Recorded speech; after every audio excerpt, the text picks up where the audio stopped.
الحمد لله رب العالمين والعاقبة للمتقين ولا عدوان إلا على الظالمين والصلاة والسلام على رسوله الكريم اما بعد۔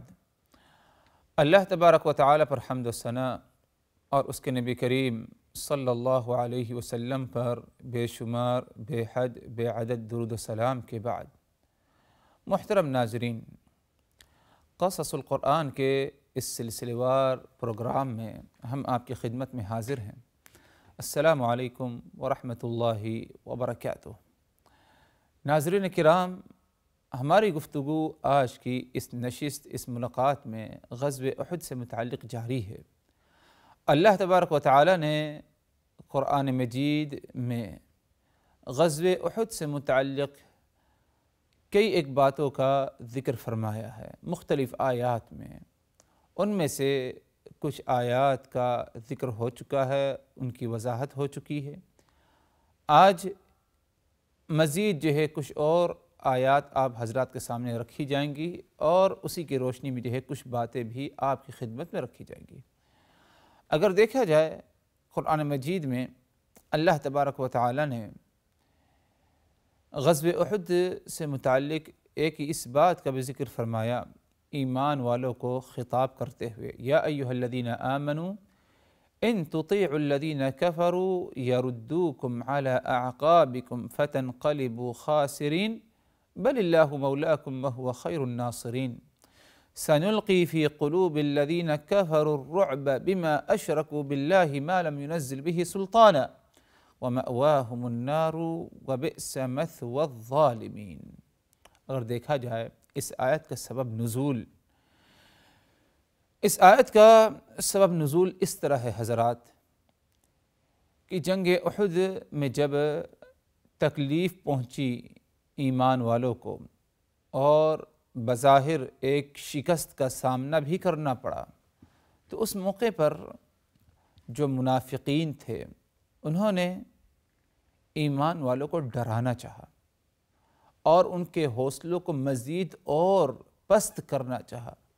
تو منافقین نے بعض ایمان والوں سے کہا کہ جاؤ تم یہ اعلان کر دو مشرکین مکہ سے کہ ہم تمہارے دین میں دوبارہ لوٹ کر کے آ رہے ہیں، یعنی محمد کے دین کو ہم ترک کریں گے اور تمہارے دین میں ہم دوبارہ لوٹ کر کے آئیں گے بت پرستی میں۔ اگر تم نے ایسا کیا تو یہ کفار تمہیں قبول کر لیں گے، تمہارے مال کی حفاظت ہو جائے گی، تمہاری عزت کی، آبرو کی اور تمہاری جان کی بھی حفاظت ہو جائے گی۔ یہ کس نے کہا؟ منافقین نے۔ اور ان منافقین نے کن سے کہا یہ بات؟ ایمان والوں سے۔ اور کون سے ایمان والے؟ وہ ایمان والے صحابہ کرام جنہوں نے جنگ احد کے موقع پر شرکت کی اور ایک قسم کی بظاہر شکست کا سامنا کرنا پڑ رہا تھا، اس موقع پر منافقین نے ایمان والوں سے یہ بات کہی۔ تو اللہ تبارک و تعالی نے اس آیت کو نازل فرمایا، یا ایھا الذین آمنوا، اے ایمان والوں، ان تطیعوا الذین کفروا یردوکم علی اعقابکم فتنقلبوا خاسرین۔ اے ایمان والوں، اگر تم ان منافقین اور اسی طرح ان کفار کی تم اگر باتوں کو مان لیتے ہو کہ تم دین اسلام کو چھوڑ دو، اور تم کیا ہے دین اسلام کو چھوڑ کر ابو سفیان یعنی کفار مکہ مشرکین مکہ کے دین پر جو ہے دوبارہ لوٹ جاؤ، اگر تم نے ایسا کیا تو یاد رکھو یہ تمہارے لیے بہت ہی زیادہ نقصان اور خسارے والا عمل ہوگا۔ اے ایمان والو، بل اللہ مولاکم، یاد رکھو اللہ تبارک و تعالی تمہارا مولا ہے، یعنی اللہ تبارک و تعالی تمہاری مدد کرے گا اور مدد کرنے والا ہے۔ تم اپنی مدد کفار اور مشرکین اور منافقین سے نہ لو اپنے لیے مدد، بلکہ اللہ تبارک و تعالی تمہاری پوری مدد کرنے والا ہے۔ اس پر تمہیں ایمان ہونا چاہیے، یقین ہونا چاہیے۔ بل اللہ مولاکم، اللہ تم پر جو ہے مہربان ہے، تمہاری مدد کرنے والا ہے۔ تم اپنے دین کو چھوڑ کر ان کفار کے دین میں لوٹنا اس لیے چاہ رہے ہو تاکہ تمہارا مال، تمہاری جان محفوظ رہے، تمہیں امن و امان حاصل ہو ان کفار سے۔ یاد رکھو کفار سے کبھی تمہیں امن و امان نہیں پہنچے گا۔ امن و امان دینے والا، مدد کرنے والا ایک ہی ذات، ایک ہی مولا، اور وہ اللہ تبارک و تعالیٰ کی ذات ہے۔ بل اللہ مولاکم، بلکہ اللہ ہی کی ذات جو ہے تمہاری مدد کرنے والی ہے، تمہیں کسی اور کی مدد کی ضرورت نہیں ہے۔ اور اللہ تبارک و تعالیٰ نے کیسی مدد فرمایا؟ سنلقی فی قلوب الذین کفروا الرعب بما اشرکوا باللہ ما لم ينزل به سلطانا ومأواہم النار وبئس مثوى الظالمین۔ ہم ان کفار کے دلوں میں ڈر، دہشت اور خوف ڈال دیں گے۔ اور وہ کیسے؟ جیسے کہ بات آگے انشاءاللہ آئے گی مستقبل میں۔ جنگ احد کے بعد یہ معاملہ پیش آیا، اور وہ یہ کہ ابو سفیان اور ان کے لشکر مکہ پہنچنے سے پہلے دوبارہ پھر لوٹنے کا ارادہ کیا کہ ہم نے تو ایمان والوں کے ساتھ کچھ نہیں کیا، صرف چند لوگوں کو قتل کیا اور ان کو زخم کر دیا۔ ابھی بھی ایمان جنہوں نے محمد پر ایمان لایا، ایک بڑی تعداد ابھی بھی زندہ ہے، اگرچہ زخمی کیوں نہ ہو، زخم صحیح ہونے کے بعد، سوکھنے کے بعد، شفا کے بعد پھر ہم پر حملہ کریں گے۔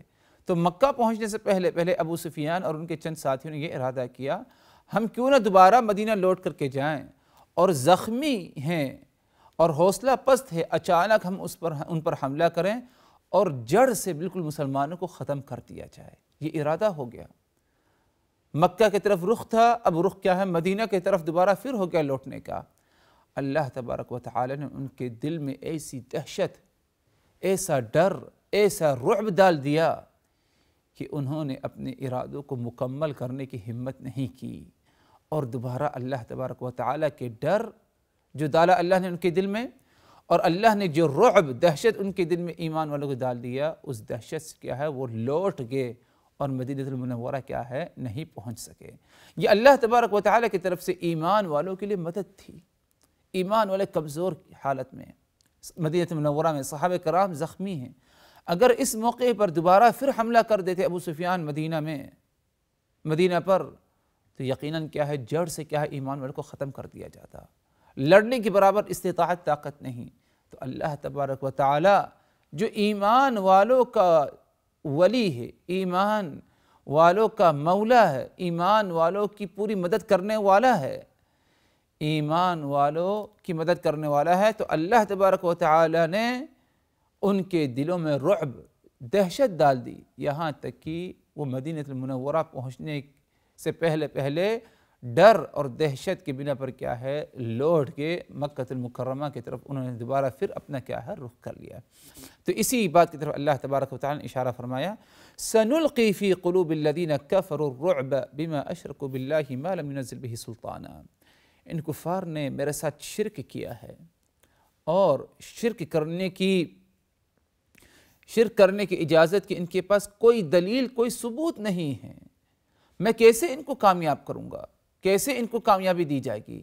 سنلقی فی قلوب الذین کفروا الرعب، ان کافروں کے، ان مشرکین کے دلوں میں دہشت اور رعب کیا ہے میرے طرف سے کیا ہے ڈال دیا جائے گا۔ ومأواہم النار، اور قیامت والے دن ان کا ٹھکانہ جہنم کی آگ، وبئس مثوى الظالمین، اور کیا برا ٹھکانہ ہے ظالموں کا، یعنی جہنم کیا برا کیا ہے ٹھکانہ ہے ظالموں کا۔ تو اس آیت سے یہ معلوم پڑا حضرات کہ اللہ تبارک و تعالیٰ کی ذات ایمان والوں کی مولا ہے، ایمان والوں کی مدد کرنے والی ہے، اور اللہ تبارک و تعالیٰ کفار کی مدد کبھی نہیں فرماتا۔ ایمان والوں کی اللہ تبارک و تعالیٰ مختلف طریقوں سے کیا ہے مدد فرماتا ہے، ایسے طریقے ہم کبھی اس کے بارے میں سوچ بھی نہیں سکتے۔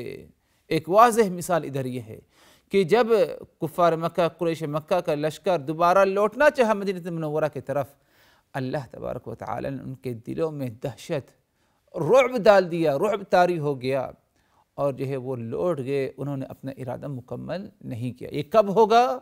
جب ایمان والے اپنے ایمان میں سچے ہوں گے، اور کفار منافقین کی باتوں سے اپنے آپ کو کیا ہے دور رکھیں گے۔ حضرات، اللہ تبارک و تعالیٰ کا ایک اور فرمان قرآن مجید میں جس کا تعلق غزوہ احد ہی سے ہے، فرمایا اللہ تبارک و تعالیٰ نے وَلَقَدْ صَدَقَكُمُ اللَّهُ وَعْدَهُ إِذْ تَحُسُّونَهُمْ بِإِذْنِهِ حتى إذا فشلتم وتنازعتم في الأمر وعصيتم من بعد ما أراكم ما تحبون منكم من يريد الدنيا ومنكم من يريد الآخرة ثم صرفكم عنهم ليبتليكم ولقد عفا عنكم والله ذو فضل على المؤمنين.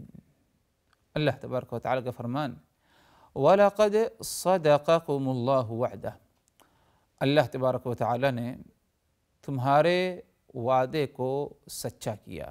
وَلَقَدْ صَدَقَكُمُ اللَّهُ وَعْدَهُ، اللہ تبارک و تعالیٰ نے اپنا وعدہ تمہارے ساتھ کیا ہے سچا کیا. تمہارا ساتھ جو اللہ نے وعدہ کیا اس وعدے کو اللہ تبارک و تعالیٰ نے تمہارے لیے کیا ہے پورا کیا. کیا وعدہ تھا؟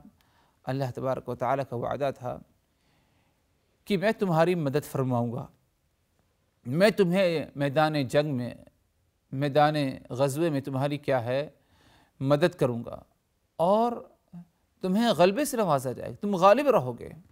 اللہ کا یہ وعدہ تھا اور یہ وعدہ سچا ثابت ہوا. وَلَقَدْ صَدَقَكُمُ اللَّهُ وَعْدَهُ إِذْ تَحُسُّونَهُم بِإِذْنِهِ، اور اس کو تم نے اپنے سے محسوس بھی کیا. اور یہ کس وعدے کی طرف اشارہ ہے؟ جنگ احد کے موقع پر. جنگ احد کے موقع پر، غزوہ احد کے موقع پر، جنگ کا جو پہلا مرحلہ تھا اس میں مسلمانوں کو ایک بہترین کامیابی حاصل ہوئی. لیکن دوسرا مرحلہ جو جنگ کا تھا اس میں مسلمانوں کو ایک قسم کی شکست کا سامنا کرنا پڑا. تو اللہ تبارک و تعالیٰ نے فرمایا وَلَقَدْ صَدَقَكُمُ اللَّهُ وَعْدَهُ إِذْ تَحُسُّونَهُم بِإِذْنِهِ، اللہ تبارک و تعالیٰ نے اپنا وعدہ تمہارے ساتھ سچا ثابت کیا. اللہ نے وعدہ پورا کیا اور تم نے اس کا احساس بھی کیا کہ تمہیں اللہ تبارک و تعالیٰ نے جنگ احد میں کیا ہے کامیابی سے نوازا. یہاں تک کہ کفار مشرکین مکہ میدان جنگ چھوڑ کر بھاگ رہے تھے، لوٹ رہے تھے، اور تمہارا نبی مال غنیمت وغیرہ تمہارے ہی لیے اکٹھا سمیٹنے لگے اور کفار مکہ مشرکین مکہ بھاگ نکلے تھے. لیکن گڑبڑ کیا ہوا؟ معاملہ کیا پیش آیا اس کے بعد؟ اس کامیابی کے بعد اللہ نے فرمایا حَتَّى إِذَا فَشِلْتُمْ وَتَنَازَعْتُمْ فِي الْأَمْرِ وَعَصَيْتُمْ مِنْ بَعْدِ مَا أَرَاكُمْ مَا تُحِبُّونَ. لیکن معاملہ یہ پیش آیا کہ جب تم نے آپس میں اختلاف کیا، نبی نے تمہیں جس بات کا حکم دیا تم نے اس پر مکمل طور پر عمل نہیں کیا، ایک قسم کی نافرمانی پائی گئی، تو تمہیں کیا ہے شکست کا سامنا کرنا پڑا. تمہیں شکست کا سامنا کرنا پڑا. مطلب یہ کیا نافرمانی؟ آپ صلی اللہ علیہ وسلم نے 50 صحابہ کرام کو اور ان پر ایک کمانڈر مقرر کیا، ایک چھوٹی سی جو ہے پہاڑی پر ان کو رکھ دیا، متعین کیا، اور یہ سب تیر انداز تھے، اور ان کو کہا کہ تم اپنی اس جگہ کو چھوڑنا مت، تاکہ پہاڑی کی طرف سے اگر کوئی ہم پر حملہ کرنا چاہے تو تم ان پر کیا ہے تیر برسا کر ان کو کیا ہے پیچھے کر دو. اگر تم ادھر نہیں رہو گے تو پیچھے سے ہم پر اگر کوئی حملہ کرے گا تو ہم مارے جائیں گے. یہ میں نے تمہیں حکم دیا ہے، تم ادھر ہی قائم رہنا یہاں تک کہ میری آواز سے، میری زبان سے تمہیں اجازت نہ دے دی جائے ادھر سے اترنے کی. ہم مار دیے جائیں تب بھی تم نہ اترنا، ہم مال غنیمت سمجھتے نہیں تب بھی تم نہ اترنا، کفار مشرکین بھاگ جائیں تب بھی تم جو ہے اپنی جگہ کو جو ہے نہ چھوڑنا. یہ رسول اللہ صلی اللہ علیہ وسلم کا حکم تھا، تاکیدی حکم تھا. لیکن شیطان نے غلط فہمی میں ان 50 صحابہ کرام میں سے ایک بڑی تعداد 40 صحابہ کرام کو جو ہے غلط فہمی میں مبتلا کیا اور یہ اتر آئے اپنی جگہ سے. حالانکہ کمانڈر ان کو روک رہا تھا کہ تم نہ اترو.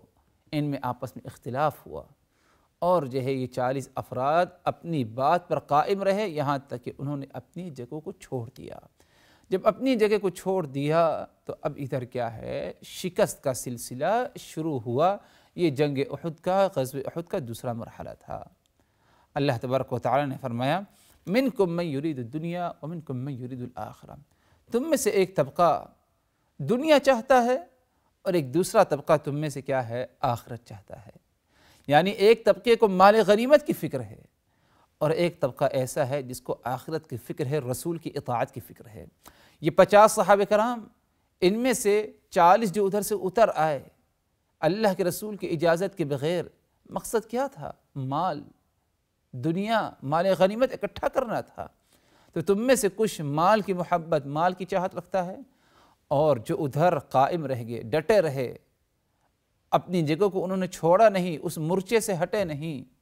10 صحابہ کرام تھے، یرید الآخرہ، یہ لوگ آخرت کیا ہے چاہتے ہیں، اللہ کے رسول کی اطاعت چاہتے ہیں۔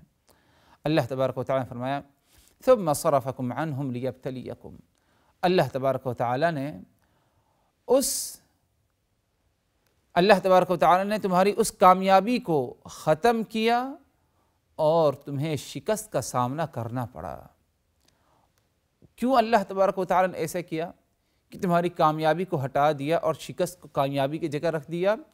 لیبتلیکم، تاکہ تمہیں آزما لے، یہ بظاہر ایک شکست تھی، لیکن اس شکست میں بھی حکمت پائی گئی ایمان والوں کے لیے۔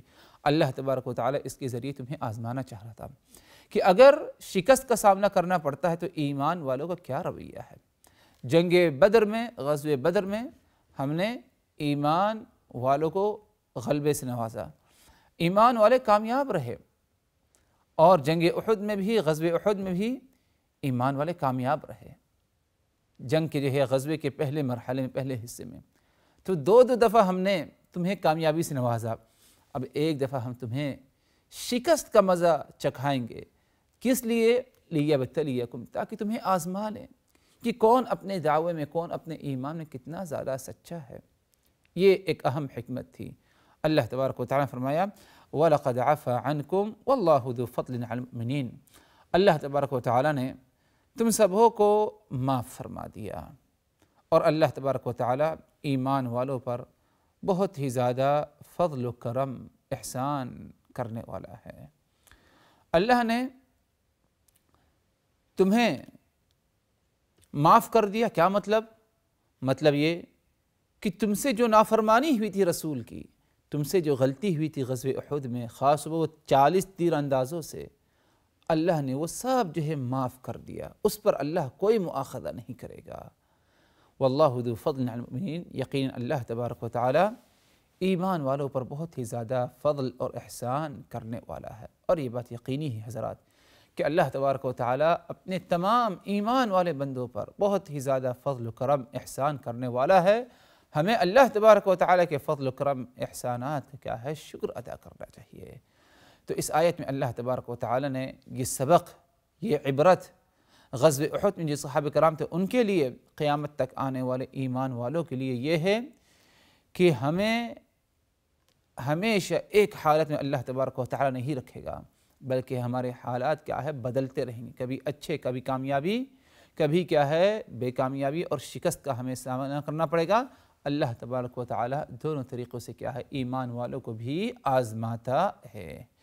اسی پر اکتفا کرتے ہیں حضرات، مزید اور باتیں اس سلسلے میں انشاءاللہ اگلی نشست، اگلی ملاقات میں، اس وقت تک کے لیے اللہ تبارک و تعالی کی حفاظت میں، وآخر دعوانا ان الحمدللہ رب العالمین، والسلام علیکم ورحمۃ اللہ وبرکاتہ۔ لقد كان في قصصهم عبرة لأولي الألباب ما كان حديثا يفترى ولكن تصديق الذي بين يديه وتفصيل كل شيء وهدى ورحمة لقوم